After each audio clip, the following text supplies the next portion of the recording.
నమస్కారం అండి. ఈరోజు వచ్చేసి Telangana TSPC group 2 cut off marks వచ్చేసి జనరల్ వాళ్ళకి వచ్చేసి 450 to 460 40% రావాలి. ఈడబ్ల్యూఎస్ వాళ్ళకి వచ్చేసి 445 to 450 40% మార్క్స్ రావాలి. ఓబీసీ వాళ్ళకి 440 to 450 35% మార్క్స్ రావాలి. ఎస్సీ వాళ్ళకి వచ్చేసి 430 to 435 30% మార్క్స్.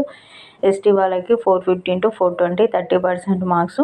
అంటే మొత్తానికి 400 అబోవ్ రావాలండి. పేపర్ 1లో వచ్చేసి 70 to 80, పేపర్ 2లో వచ్చేసి 90 to 100, పేపర్ 3లో వచ్చేసి 85 to 95, పేపర్ 4లో వచ్చేసి 100 to 110 మార్క్స్ వస్తే జాబ్ వస్తుందన్న కాన్ఫిడెంట్తో ఉండొచ్చు.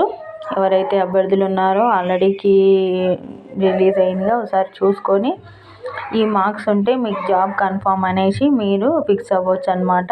ఈ కట్ ఆఫ్ మార్క్స్ని బట్టి. ఈ వీడియో మన ఫ్రెండ్స్ అందరికీ షేర్ చేయండి. Thanks for watching our channel.